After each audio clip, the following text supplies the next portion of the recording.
Good afternoon, everybody, and thank you very much for joining us on this lovely sunny afternoon. I thought I'd start by not necessarily looking straight away at what's been going on over the last few weeks, but making sure we remember what all good foresters should be doing, and that's looking at the long term, setting that long term vision for forestry that can take decades, even centuries to achieve, and making sure that we don't get distracted by that.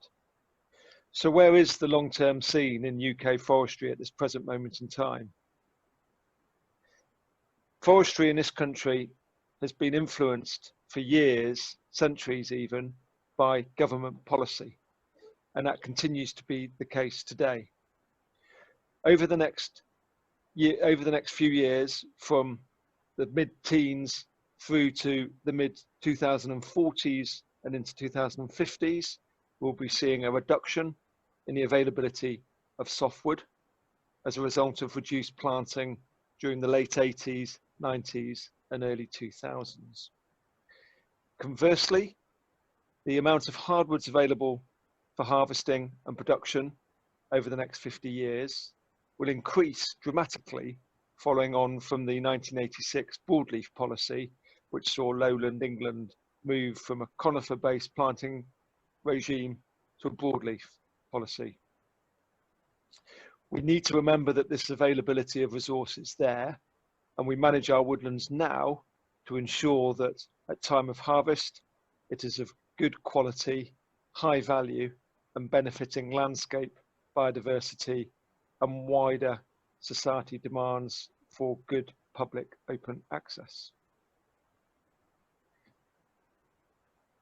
Timber as a natural sustainable resource has been growing in popularity throughout this century, and as a result, the steady increase in price has nearly matched recent historic highs of the mid-1980s. Despite a dip over the past 12 to 18 months, we're still achieving good prices, and it is set to continue into the future. More on that in a bit. But what's been happening over the last couple of months? It's been a roller coaster with lots of sectors taking swift, immediate action to protect themselves, the business, and allow to return in a strong position off the back of coronavirus, but also making sure that they are meeting the wider demands of their customers. The softwood markets were probably the first to react, in that sawmills are now heavily commercialized and require a workforce that would find it difficult to socially distant, coupled with the amount of timber moving into the construction industry, which was beginning to shut up shop early on in the process. We saw many mills taking the decision to furlough workers and to stop buying in or even stopping production. Only a very few continued, and as a result, we were finding that the softwood thinning and harvesting programs came to a halt for a number of weeks. I'm pleased to report that as construction sites now come back on stream and the demand is increasing, and as mills have looked at their layout and found ways to work around social distance requirements, these are now beginning to open up again, and we're now at a point where softwood harvesting has resumed almost to the levels of where it was post-COVID, and prices are starting to bounce back. It must be noted that the majority of softwood material felled goes into sawmills, and this has been increasing steadily over the past 20 years. New markets, including wood fuel in particular, have had a slightly different approach and have had a slightly different experience, which I'll come on to a little bit later on. When we look at the softwood market, we need to consider the fact that 80% of all of our timber in this country is imported. We are the second largest importer in the world with that respect. And as a result, we are heavily influenced by other external factors such as exchange rates, which, as you can see from these graphs, has seen a weak pound rally, certainly since Brexit, and despite a considerable rise since the initial outbreak of coronavirus, we still remain at a rate lower than the long-term average. There is a price differentiation of €1.28 to the pound, which tends to mean that the imports become more attractive than the domestic trade, and that the current trading of about €1.12, we're still considerably below that and some way to go. As a result, our domestic trade is an attractive proposition for cost-effective timber production.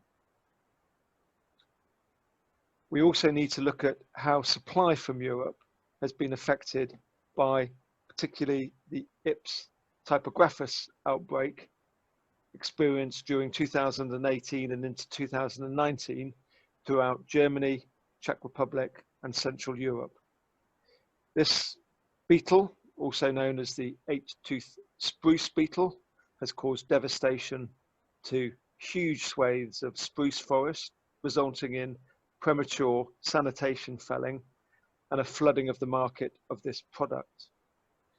The majority of the material has headed east towards China, accounting for some 46% of global sawlog demand during 2019, but a lot of it has also headed west, with rock bottom prices quoted at as low as £150 per cubic metre sawn delivered in at the dock being quoted. Comparing this to our roundwood prices of £70, you'll see there is no competition. We are not able to compete against these import prices. Nevertheless, at £70 for sawlogs is a price that we probably would have taken quite happily only 2 to 3 years ago, despite it hitting a high of about £100, £105 at its absolute peak during 2018 into early 2019. As we saw on the previous graph, biomass now forms a key component of our sector and supply chain, with power stations, heat plants, and community combined heat and power systems in place. The demand for wood chip has increased considerably over recent years. The market, however, over recent weeks has been relatively difficult. There is currently an oversupply in electricity, so the power stations aren't demanding quite so much chip at this present moment in time. And with the mild winter and mild spring, we've been finding that the heat plants aren't needing so much material either. This has meant that a lot of supply hasn't necessarily ended up where it needed to, and the price has fallen. I see this as only as a short-term blip, and the long-term prospect for biomass is going to be very attractive and offer good opportunities for growers to get a return from their low value product. Material such as brash, wide-side coppicing, and other small diameter poorly formed timber that previously was left in the wood due to no return available can now be stacked, chipped on site, and removed with a small return, not only helping the finances, but also helping leaving a good, tidy wood all ready for re-establishment and replanting the following winter. As you can see from this table, there are a number of companies that are now taking substantial volumes of timber, just underlying the fact of what an important part of the sector biomass and wood fuel now is. The hardwood markets have usually been a relatively static market over recent years. Not much has changed with regards to species demand, oak being favoured over ash in particular, and to a certain extent chestnut, and also with only minor, albeit upward price trend differentiation prices. The popular choice for hardwoods although we have seen a relatively slow market this season. This came off the back of a record year in 2018, where prices were consistently paid into double figures for even moderate parcels. In my opinion, what I think happened was that we saw a lot of people realise that the oak price was strong. They looked at their resource. They felled probably poorer quality material than they realised, and as a result, it didn't fetch top price. And to a certain extent, that poor material flooded the market, meaning that we weren't able to achieve some of the prices we had seen the previous year. It was a quiet season up until January, and with coronavirus that continued. And although prices remained relatively stable, there wasn't much movement, and the demand for oak remained relatively stable, if not dropping off slightly. We have sold 2 parcels of oak this week, and the prices are probably hitting the medium figures that I've got up on the graph at the moment, as opposed to the high figures. But nevertheless, they're still strong considering historic prices that we've received, and it's still worth speaking to merchants to see where demand is, because we've seen this before, where 2 to 3 months of quiet activity in the oak market tend to be followed by increase in demand. It could be argued that the whitewood market hasn't missed a beat during this period. We have been looking to export our whitewood products into furniture and carcassing trades of Asia, both Vietnam and India in particular. And the only thing that delayed us moving any more timber was the increase in the price of freight, as less ships were sailing the seas and bringing material out of China. But ash in particular is now in demand, as is good quality beech. And prices of good quality material have been known to be hitting the £100 per cubic metre mark at roadside. One casualty of the export market, which a number of clients have benefited from, has been the poplar market. This has been a relatively small market, but lucrative nevertheless, into the Egyptian plyboard industry, but they have gone quiet over recent weeks, and we are now advising clients to keep poplar standing until this improves, unless they have a good local biomass source. Firewood has been an interesting story to follow over the last recent weeks. Initially, we saw the demand for firewood increase considerably, as those people buying toilet roll also thought it prudent to stock up on firewood, just in case the worst case scenario might happen, and the increased demand as a result pushed prices up nicely. This has since leveled off, and despite a number of frosts last week, the mild weather has seen firewood drop down to its usual seasonal low. This isn't probably going to be the case going forward.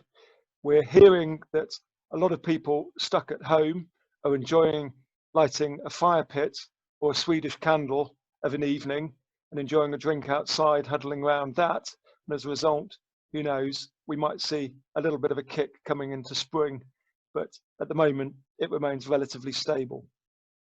Despite that, prices have held reasonably well, and it would be expected that £55 per tonne roadside would be achieved on most easily accessible, good quality firewood stacks. I'll just have a quick commercial break now.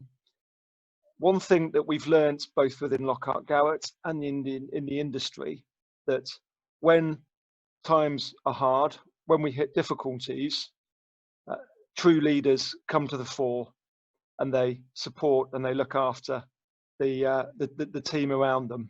And that can be said for nearly all of the forest industry bodies, in particular CONFOR, who have provided excellent communication, advice and camaraderie during these times, but also the Institute of Chartered Foresters and the Forestry Commission, who have worked tirelessly under very difficult conditions to continue offering administration and preparation of grants and felling license to allow us to continue our work. Thank you to all of these organisations for making our lives easier within the sector.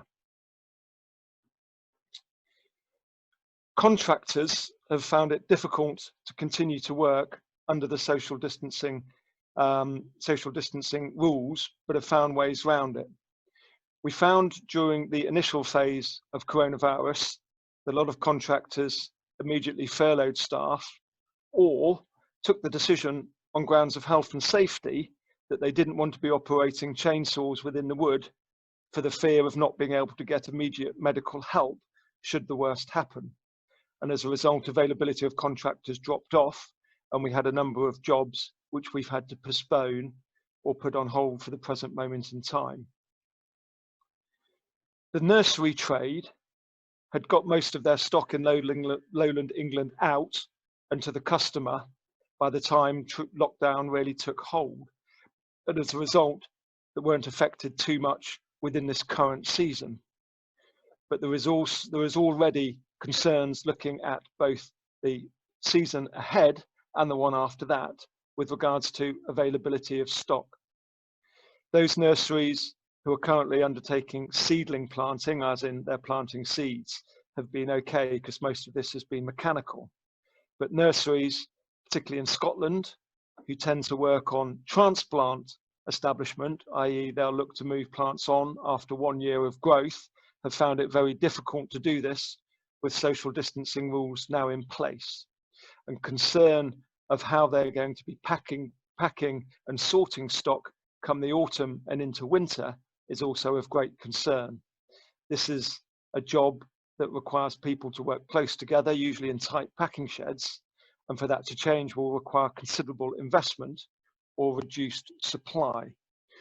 We are already getting a very clear message from the nursery trade that A, prices are likely to increase come this winter. Some have quoted as much as 20%, and B, availability of stock is likely to be also limited. And as a result, early conversations with wholesalers is going to be vital to ensure you get stock, and what is thought to be a good growing season ahead of us needs careful planning.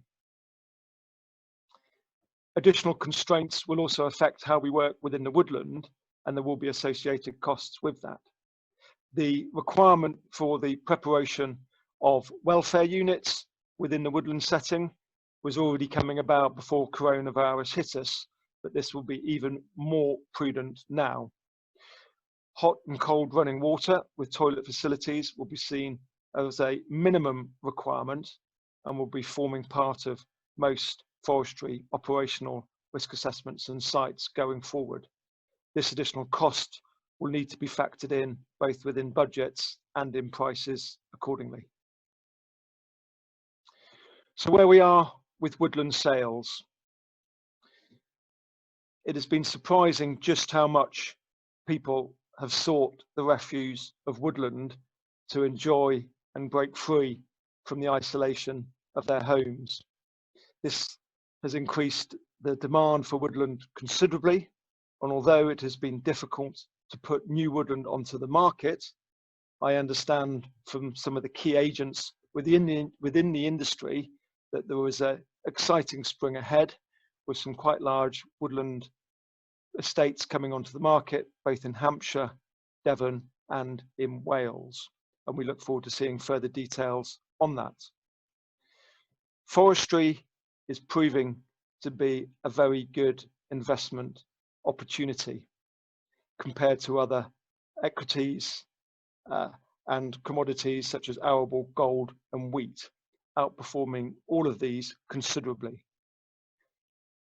Over the past 18 years, we have seen a 745% increase in the average capital value, resulting in a 14.6% annual increase. Great returns on a great sustainable product. But where are we going to be coming into the future, and how might that be affected with regards to coronavirus? We have been encouraged by the conversations we've had with landowners, with regulatory authorities, with policymakers, and with investors over recent weeks just how much they see the environment coming up on their radar and needing to be addressed. One client quoted to me last week that forestry and the environment has moved from being an inconvenience to being something that they see as a necessity. There will be three key elements that we'll need to be addressing in the immediate future. Elms is all set to take over from the basic payment post-cap following Brexit, and forestry is well placed to be addressing the 6 key elements of the Elms programme of addressing clean air, clean and plentiful water, making sure that we have thriving plants and wildlife, reducing our risk to environmental hazards such as flooding, making sure that society is engaging with the environment, and also ensuring that we are maximising our sustainable management of renewable resources. As I say, forestry delivers on all of these 6 key aims. Lockhart Garrett as a business is heavily involved in developing how elms will be delivered and put together. And at the moment, the 3 tiers that we're starting to see develop through a basic broad and shallow scheme, moving on to a land manager based delivery on a farm, if not small landscape scale, to in the second tier to a wider holistic regional delivery, again will all fit in nicely with objectives that forestry can deliver against. There will be a requirement for a land management plan to help the landowners establish their objectives and understanding of their resource going forward. And from this, these tiers will develop. We need to remember that this isn't going to be happening overnight. Pilots are due to be launched next autumn. And as I understand it, that time frame still exists, but it won't be till 2024 and into 2025 that the whole country will be able to apply for this scheme. So my advice would be, if you have got work to be doing and you need to be getting on with it, don't necessarily wait until this time. Look at existing options available to you, particularly with regards to the countryside stewardship, and see if you can get some early wins on that before you move on.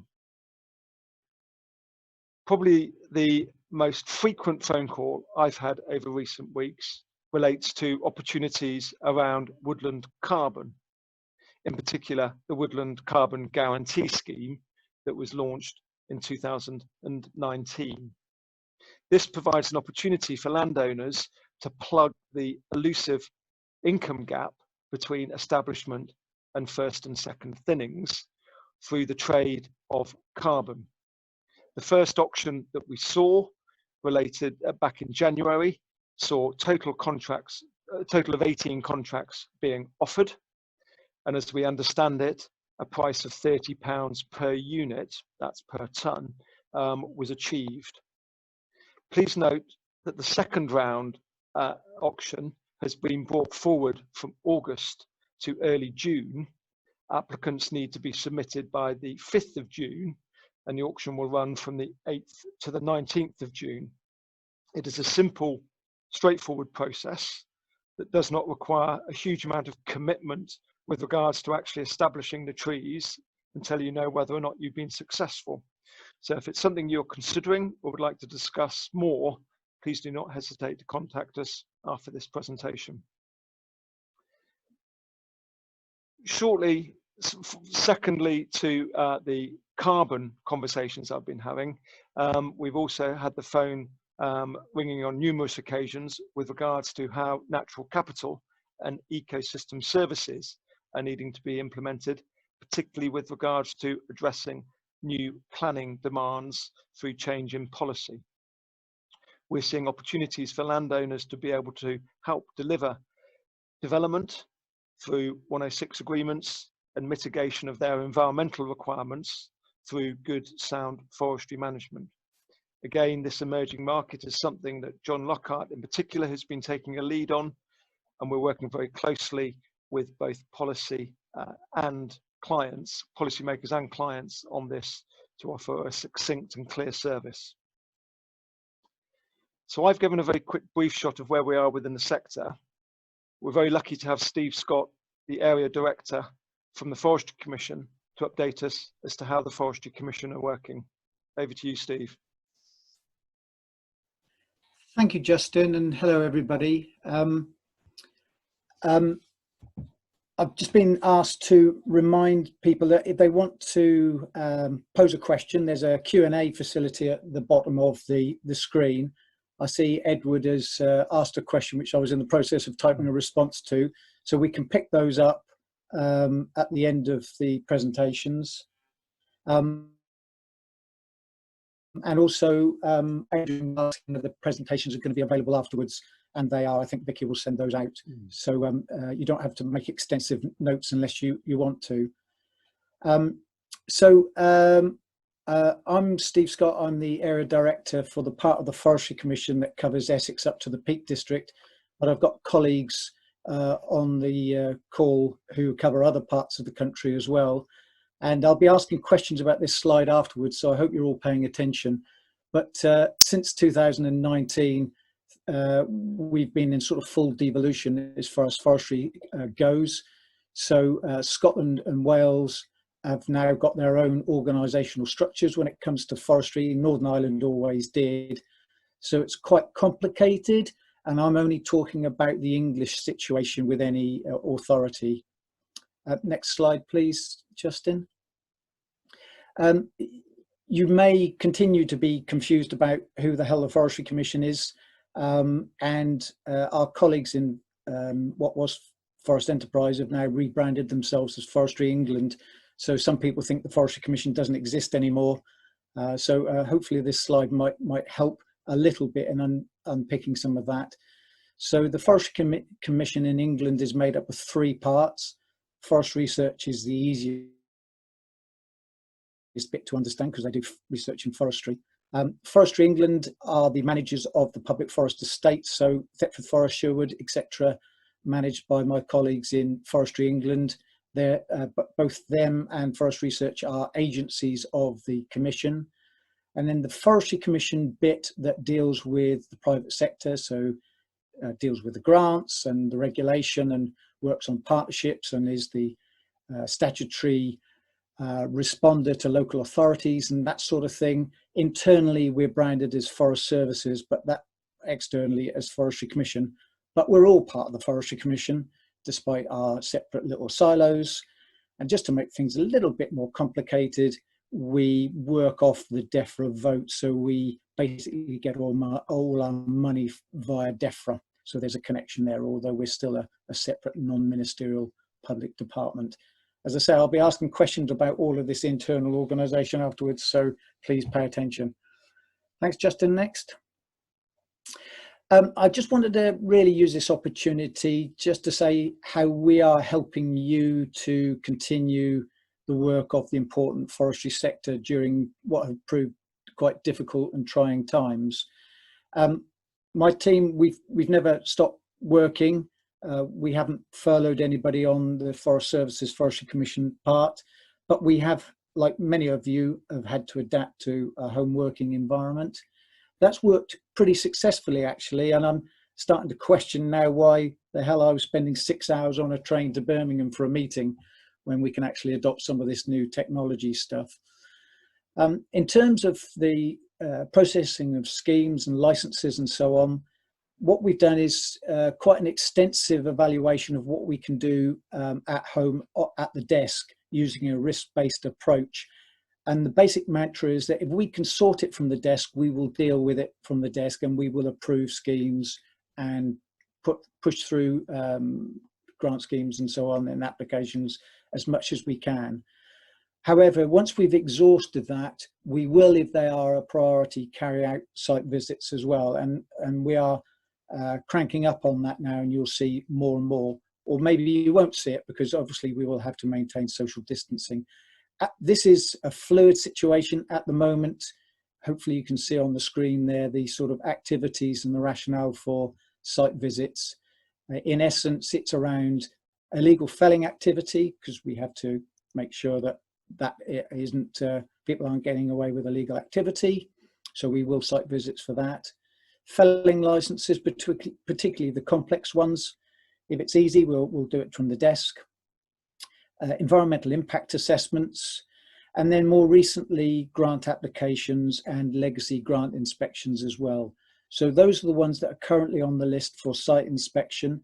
That may mean that something like a management plan, which isn't critical to get done at this time of year because you've already missed the boat for countryside stewardship applications, for example, we may be deferring a site inspection for that, or we might be having a discussion with you about maybe taking the felling elements out of that, and we'll do it as a sight unseen felling license, for example.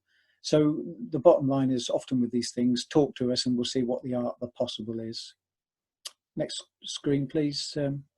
Justin, that's a wonderful photograph there of the back of my head. In terms of the site visits, my main responsibility, of course, is to the health and welfare of my team. So that's the primary thing that we'll be looking at. So every site visit that we undertake has a separate risk assessment and method statement attached to it, which we will save with the files, and we will ask our teams to think through all of these nuances in terms of undertaking these site visits. And frankly, we think it's impossible to do that with social distancing in mind. So if it's a particularly busy urban area, or there's a possibility of confrontation, for example, which we do have on illegal felling sites particularly, then we will pull back and won't do the site inspections with that. But in most cases, with the right risk assessment and method statement in place, we are getting out there and we will get your stuff processed and approved. Next one, please, Justin. So you can do some things to help us. I mean, it's fairly obvious sort of stuff. We are visiting the office once a week to pick up mail, but if you can send it via email or speak to us on the phone, that's the preferred method, because that will get dealt with quicker. You can find all our contact details on the .gov site. In fact, you'll find lots more on there if you Google it for the latest operational updates, for example. You can sign on to our e-alerts and get the tree health alerts as well. So I would encourage you to do just that, please. If you can't find any of that, then my email address will be at the end of this presentation. You can always drop me a line and I'll pass you on to the right people. Again, when you're signing stuff, sign it and scan it and email it to us rather than put it in the post if at all possible. We will pick it up from the post, but we're aware that the post office in some cases is not able to deliver to some of our offices. Our Penrith office, for example, all the mail there has been held up right from the beginning of coronavirus. That's not happening locally, but it's still best to use the technology if you can. And if you think you're missing something, then give us a shout because we can then solve it. And there was a good example today where a customer had lost something, we found it and were able to sort it out pretty much straight away. I think the last thing I just ask is a bit of patience on both sides. We're all getting used to working in a new way, and a bit of common sense and a bit of patience is appreciated on all sides, I'm sure. Next one, please, Justin.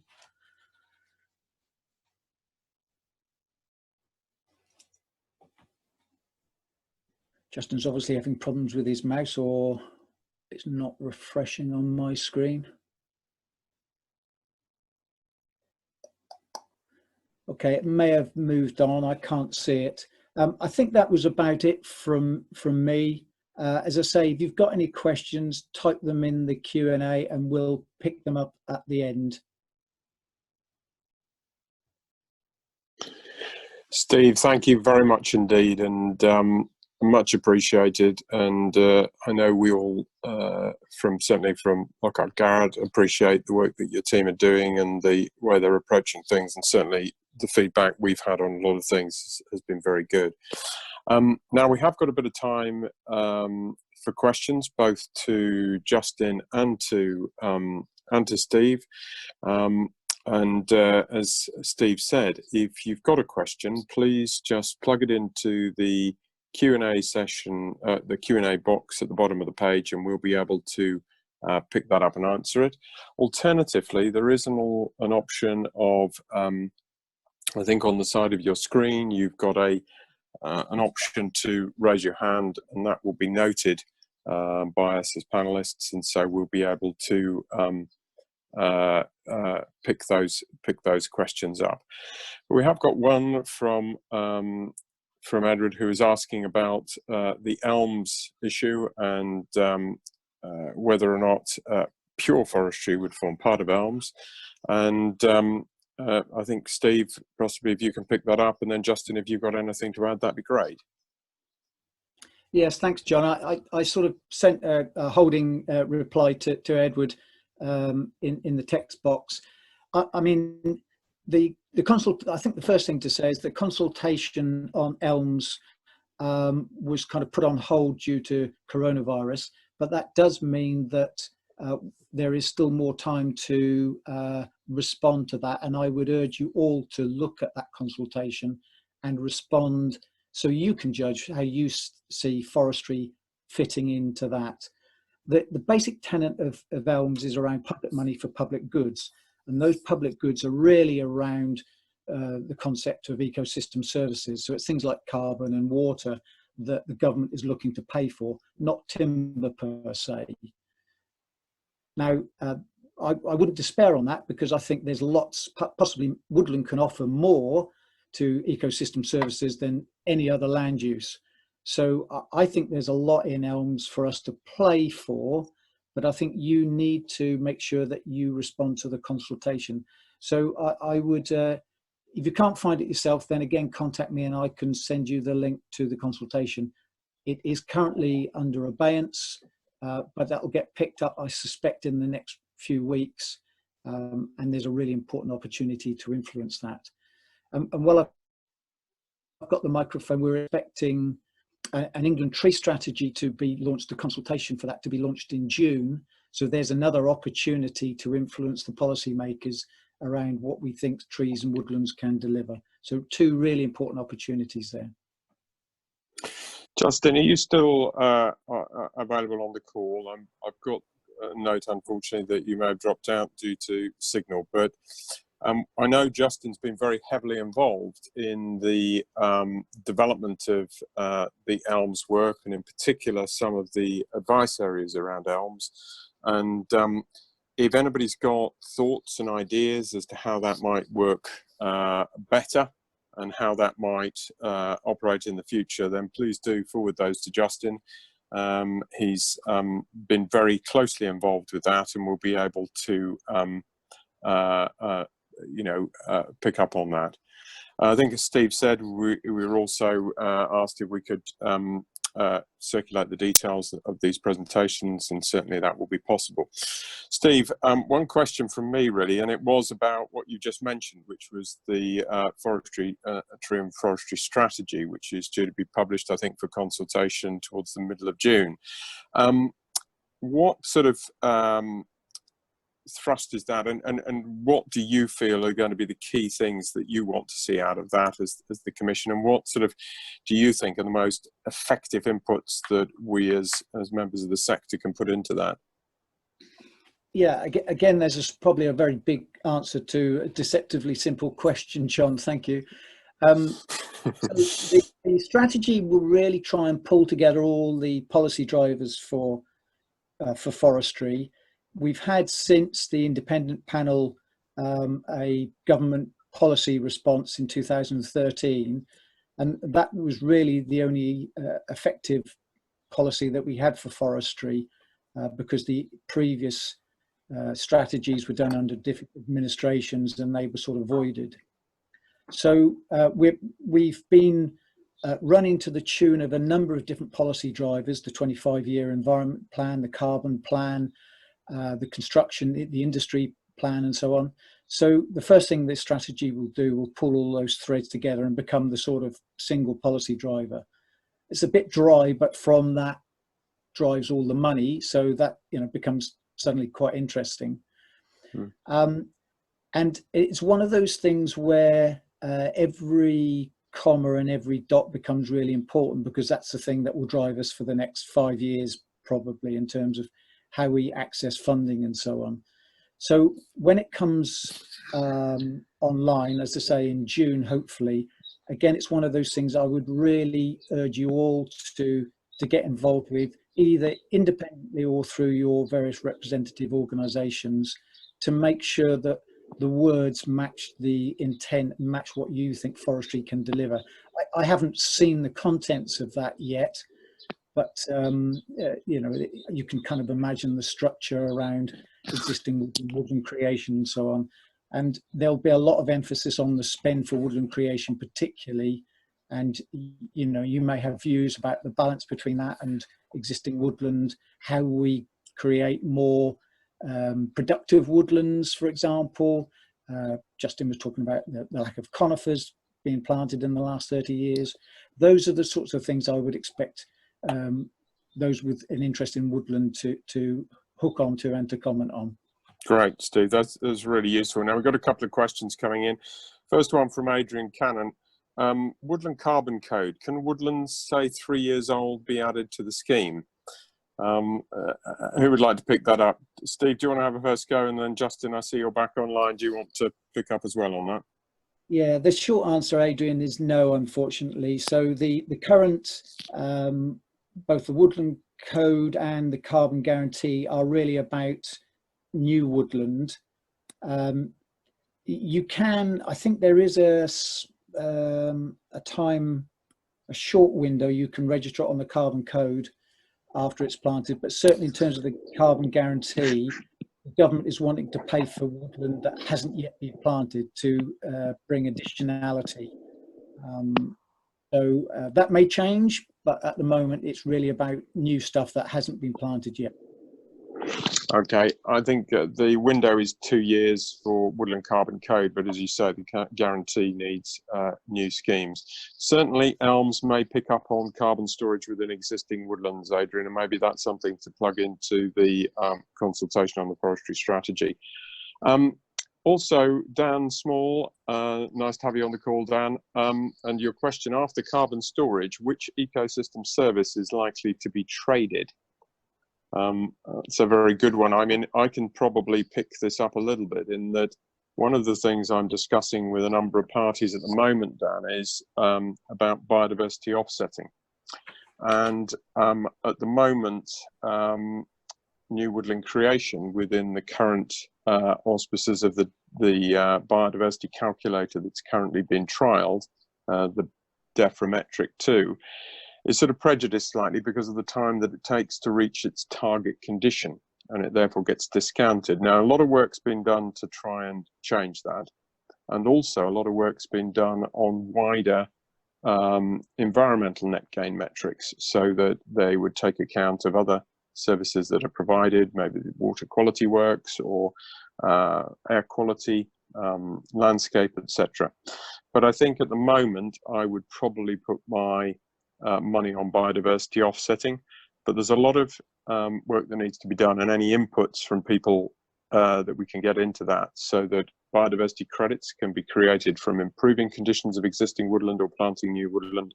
That would probably be one of the things that I would put in there. Edward, I've just got a question from you. Does Justin feel that C19 will help the domestic market for timber with less imports arriving for a while? Justin, are you able to unmute and answer that? Yep. Can you hear me okay? Yes, we can. Oh, you dropped out again, Justin. Can you hear us? Can you hear me now? Yes, we can. We can hear you now. Excellent, thank you. The joys of living in rural Northamptonshire. Just to pick up on your question, Dan, it's an interesting one. We're seeing this forming into quite a regional specific demand. For example, down on the south coast, nitrates are and the reduction of nitrates into the solents are becoming quite an issue. Other areas, as John said, it is biodiversity. Local planning authorities to a certain extent are helping dictate where and what is being traded and what's important depending on the local circumstance. just in terms of addressing Edward's question on will it help domestic market for timber? Yeah, I think anything with a reduced supply chain is going to be more attractive to end users, although there is still a lot of material coming in on the docks as a result of the oversupply in Europe, and as a result of the amount of timber that we're seeing being felled, in particular in Germany and the Czech Republic at the moment. So it's not quite that clear, but long and short of it, we are able to get our timber into the shops through a smaller supply chain, and as a result, that is proving beneficial. On the softwood side, hardwood side, we are seeing less oak coming in from the continent, so that is helping support the domestic market. So on the smaller market of hardwoods, that certainly is proving to be easier, primarily because those supply chains and getting it out of the woods in France is proving to be a bit more difficult than some of the larger scale commercial conifer harvesting in Central Europe. Yes, and just coming back actually to Dan's question again, one thing which probably doesn't get enough promotion is actually the use of timber in construction. We saw the result of the Heathrow decision in relation to the commitment by the government, the legally binding commitment to meet net zero carbon by 2050. And one of the things that is certainly an opportunity for the construction sector is the greater use of timber. So one of the things we may see is the actual fundamental product from woodlands getting a better place in the market. So that could be very interesting. A lot of work going on that. Now, Miles Drury's asked a question. So Miles, nice to have you on. And the question is, do you see a greater value attributed to certified forest products post-coronavirus? Justin, do you want to have a first crack at that? Currently not seeing a premium paid on certified timber within lowland England, although there is a premium paid on some of the spruce mills in northern England. What we are seeing is that certified timber is moving quicker than non-certified timber.